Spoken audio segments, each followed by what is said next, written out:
익산 사랑의 동산교회 청소년부 예배에 오신 여러분을 환영합니다. 하나님은 영이시니 예배하는 자가 영과 진리로 예배할지니라. 우리의 온라인 예배, 이것만큼은 지키자. 잘 갖추어 입으세요. 대통령을 만나러 갈 때 파자마 입고 가시나요? 성경을 꼭 준비하세요. 없으면 큐티책이라도. 예배 시간을 준수하세요. 주일 오전 11시. 온전히 집중하세요. 다른 데 쳐다보지 맙시다.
하나님 아버지, 우리를 먼저 사랑하여 주시고 늘 한결같이 신실하게 지켜주시며 우리를 인도해 주시는 주님의 은혜와 사랑에 감사드립니다.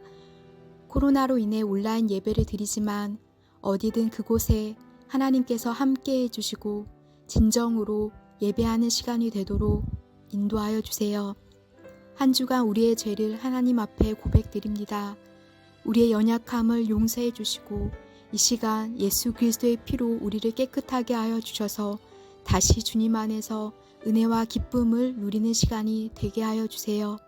어려운 상황이지만 믿음이 약해지지 않고 더욱 하나님을 의지하는 청소년부가 되게 하여 주시고 하나님을 가까이 하며 말씀과 기도 속에 하나님과 늘 교제하는 삶을 살아가도록 도와주세요. 하나님, 이 시간 온전히 주님 앞에 찬양하며 예배 드리기 원합니다. 예배를 통해 하나님의 사랑과 은혜를 기억하는 시간이 되도록 인도해 주세요. 또한 말씀을 전해주실 목사님과 함께 해주셔서 말씀을 통해서 하나님의 마음과 뜻을 알게 되며 우리의 삶이 더 하나님께 가까이 나아가도록 도와주세요. 이 시간 오직 하나님만이 이 예배를 기뻐 받으시기를 간절히 원하며 예수님의 이름으로 기도드립니다. 아멘.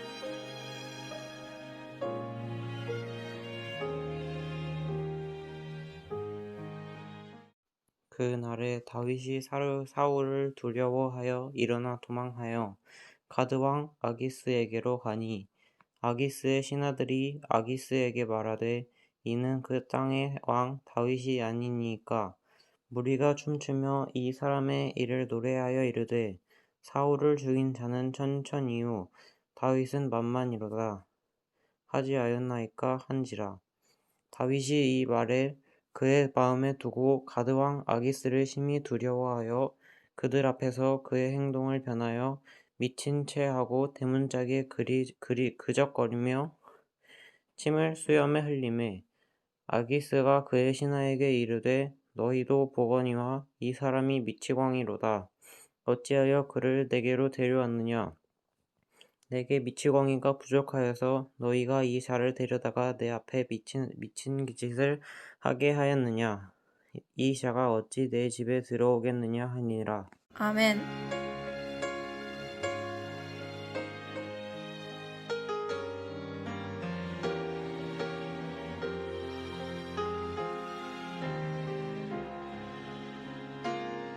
샬롬. 네, 여러분 한 주간 잘 지냈나요? 지난주 말씀에 익숙함이 능력이다 이런 말씀을 가지고 함께 나누었습니다. 진정으로 하나님이 여러분의 삶에 완전히 뿌리 내려서 내 앞의 현실보다 하나님이 더 현실이 되는 그러한 삶이 되기를 간절히 소망합니다. 오늘은 지난주 말씀에 이어서 보게 돼요. 이스라엘과 블레셋이 전쟁을 하게 되었는데 블레셋 진영에서 골리앗이라는 장수가 나와서 나와 함께 싸우자, 1대1로 싸우자. 그래서 이긴 사람이 이 전쟁의 승리자다. 그래서 40일 동안 외치죠. 하나님을 두려워했기 때문입니다. 그런데 이 골리앗의 모습을 보고 이스라엘 백성들은 두려워하여서 나가 싸우지 못했습니다.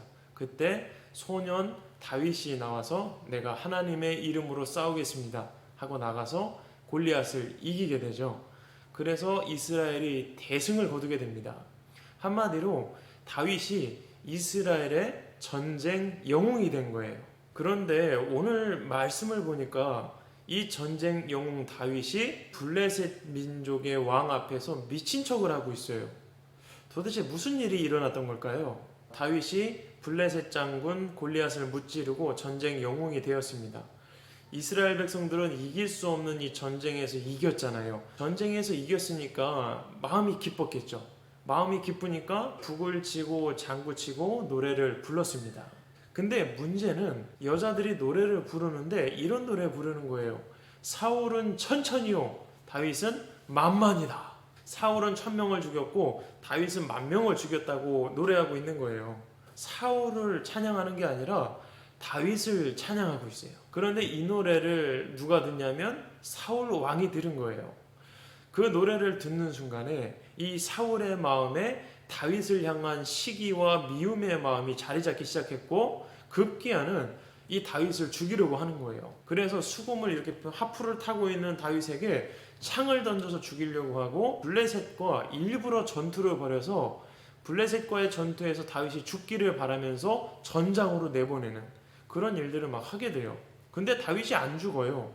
블레셋하고 싸우려고 내보냈더니 이기고 돌아오는 거예요. 그래서 사울이요, 다윗을 더 미워하게 되고 보이면 이제 죽이려 하는 거죠. 그래서 다윗이 도망을 가게 됩니다. 자기를 죽이려 하니까 도망을 간 거예요. 근데 그곳이 바로 블레셋의 국경 지역에 있는 가드였습니다. 적군의 땅인 블레셋? 왜 다윗은 이 블레셋으로 도망을 갔을까? 사울 왕이요, 제일 두려워했던 민족이 바로 이 블레셋 민족이기 때문이에요. 사울은 블레셋을 무서워했어요. 그러니까 다윗이 그쪽으로 도망가면 사울 왕이 쫓아오지 못할 것이다 생각을 한 거죠. 그래서 블레셋 가드 땅으로 들어갑니다. 이 가드 땅 어디서 많이 들어봤죠? 바로 다윗이 죽인 블레셋 장군 골리앗의 고향이에요. 그러니까 가드 사람들은 다윗이 누구인지 다 알고 있어요. 모를 리가 없어요. 그래서 가드 왕 아기스를 섬기는 신하들이 다윗을 알아봐요. 그래서 다윗을 이렇게 소개합니다. 아기스 왕이시여, 저자는 다윗입니다. 이스라엘의 왕입니다. 이스라엘 사람들이 그를 찬양할 때 사울은 천천히요, 다윗은 만만히로다, 이렇게 찬양했던 바로 그자입니다. 이렇게 소개를 해요. 가만히 있던 다윗이 그 소리를 듣고 겁을 잔뜩 먹었어요. 왜였을까요? 그 노래 때문에 사울이 다윗을 미워하게 되고 죽이려 했잖아요. 근데 그 노래를 이야기하면서 다윗을 소개하니까 다윗이 어떤 마음이 들었을까요? 아기스 왕도 나를 죽일 것 같은 거예요. 게다가 자기 동족인 골리앗을 죽이고 다윗 때문에 이 블레셋이 전쟁에서 패배했잖아요. 그러니까 다윗을 죽일 만한 이유가 블레셋 사람들한테는, 특히 가드 사람들한테는 넘쳐나는 거예요. 그래서 다윗이 미친 척을 하기 시작합니다. 겉모습은 누추하지, 침은 흘리지, 수염은 길었지, 냄새나지, 이상한 짓 하지. 그러니까 아기스 왕이 보고 저게 무슨 다윗이냐, 미친 사람이다 하면서 내보내라 하는 거예요. 그 당시에는요, 미치광이는 신들린 자라고 생각을 했어요. 그래서 죽이지 않았다 해요. 섣불리 몸에 손을 대지 않았다고 합니다. 그러니까 다윗이 그걸 알았기 때문에 미친 척을 한 거죠. 미친 척을 하는 것이 자신을 보호하는 최선화의 방법이라 생각을 했던 거예요. 이게 오늘 본문의 말씀입니다. 사울 왕이 전쟁 영웅인 다윗을 죽이려 해서 다윗이 블레셋 땅으로 도망을 간 거예요. 그리고 그곳에서 미친 척을 해서 살아남는 이 모습, 이것이 오늘의 본문입니다. 오늘 말씀 어떤 내용인지 알겠죠? 그러면 여러분에게 질문을 하나 던지겠습니다. 아주 중요한 질문이에요. 그리스도인에게 고난이 있다, 없다? 그리스도인에게 고난이 있을까요, 없을까요? 있습니다. 그리스도인도 고난을 당합니다. 오늘 다윗이요, 이스라엘을 위해 아주 멋진 일을 했어요. 이스라엘을 대승으로 이끌었고 골리앗을 죽였습니다. 그런데 오늘 다윗이 무엇을 하고 있냐면 그 사울 왕에게 쫓겨서 블레셋 사람들 앞에서 미친 채를 하고 있어요. 이건 고난 아닌가요? 고통스럽지 않겠어요? 다윗은요, 지금 고난 가운데 있습니다. 먹을 것이 없어서 굶주리고 누울 곳이 없어서 광야 바닥에서 그냥 잤어요. 사울 왕이 자신을 죽이려고 이 쫓아다니는 상황, 이거 고난 아닌가요? 지금 다윗에게 고난이 닥쳤습니다. 그리스도인에게도요, 예수님을 믿어도 우리의 삶에 고난이 찾아올 수 있다는 거예요. 요즘에 어떤 목사님이 또 어떤 목사님들이 예배 중에 이런 얘기를 했어요. 성도 여러분, 예배 드리러 교회로 모이십시오. 예배 드리려고 모이면 코로나 안 걸립니다. 하나님이 지켜주십니다. 그러니까 우리는 목숨 걸고 교회에 와서 예배 드려야 됩니다. 그런데 지금 어떻게 됐죠? 코로나 걸렸습니다. 예수님을 믿으면 독감 안 걸립니까? 예수님을 믿는다고 부자가 되던가요? 예수님을 믿는다고 성적이 오르던가요? 예수님을 믿는다고 친구들이 나를 더 좋아하던가요? 예수님을 믿어도요, 감기도 걸리고 다른 사람에게 미움도 받아요. 예수님을 믿어도 고난은 있습니다. 코로나에 걸릴 수도 있고 암에 걸려 죽을 수도 있어요. 아예 고난이 없는 게 아니에요. 목사님도 고난이 없는 게 아닙니다. 힘든 일도 있고 고된 일도 있어요. 오늘 다윗이요, 선한 일을 했지만 사울 왕이 그를 시기하고 미워하여서 죽이려 했고 하나님을 믿지 않는 블레셋 가드 사람들이 다윗을 죽이려 했습니다. 고통당했습니다. 고난을 경험했습니다. 그래서 목사님이 어렸을 때 그런 생각을 했던 게 기억이 났어요. 하나님이 전능하시다면 내게 어려움이 닥치기 전에 그 일이 일어나지 않게 처음부터 막아주시면 되지 않나? 하나님이 전능하시잖아요. 그러니까 내가 그런 어려움을 겪기 전에 하나님께서 막아주실 수 있는 거 아닌가? 이런 생각을 많이 했었다고요. 여러분 중에도 그런 생각을 하는 친구들이 있을 거라 생각해요. 근데요, 이거는요, 전능하면 문제가 아니라 하나님이 우리의 아버지 되시기 때문에 그렇게 안 하시는 거예요.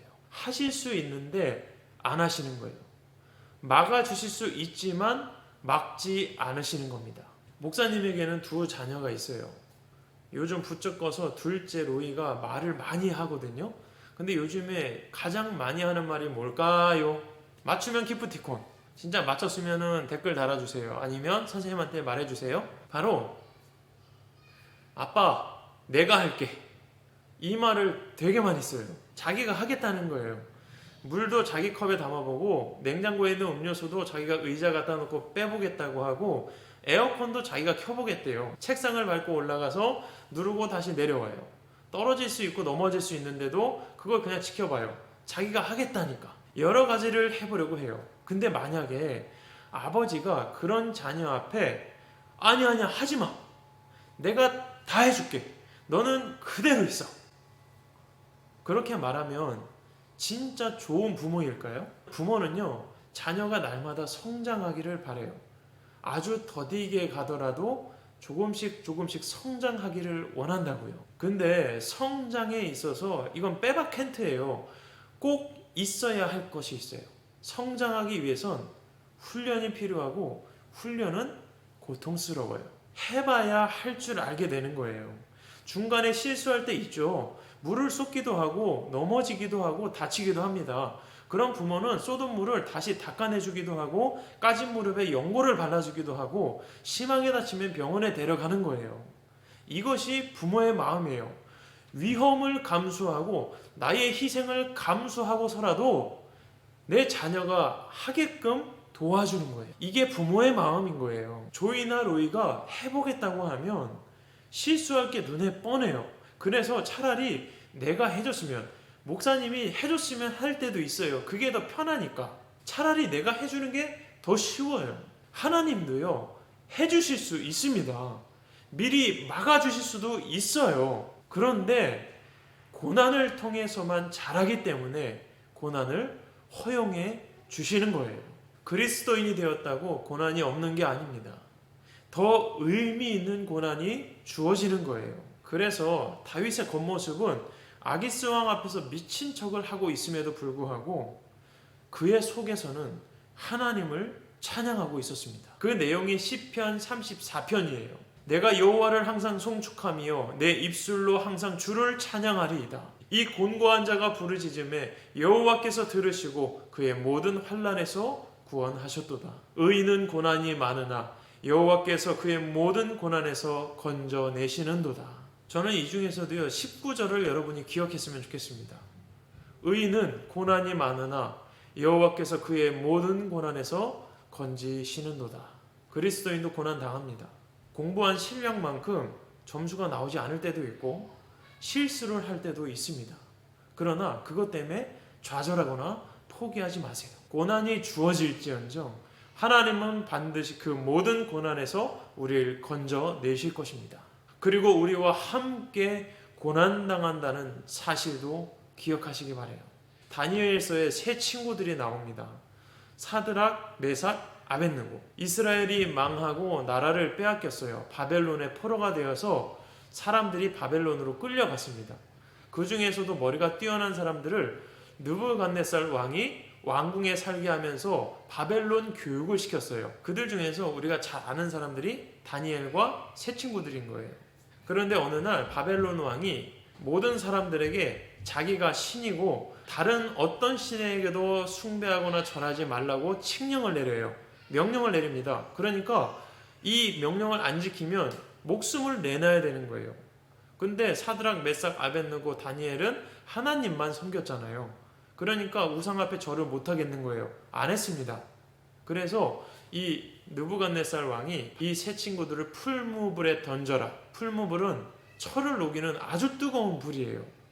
그런데 이 불에 사람 셋을 넣으라는 거예요. 그런데 이 세 친구가 풀무불에 들어가기 전에 했던 아주 유명한 명언이 있어요. 하나님께서 우리를 살리실 것입니다. 그러나 그리 아니하실지라도 감사합니다. 풀무불에 던져도 하나님은 우리를 살리실 수 있는 분입니다. 건져내실 수 있는 분입니다. 그러나 하나님이 그리 아니하실지라도 나는 감사하겠습니다. 안 살려주셔도 감사하겠다 이거예요. 그래도 하나님은 살아계시다 이겁니다. 그리고는 풀무불에 던져졌어요. 하나님이 안 막으셨어요. 그런데 분명 풀무불에 3명을 던졌는데 사람들이 웅성웅성 하는 거예요.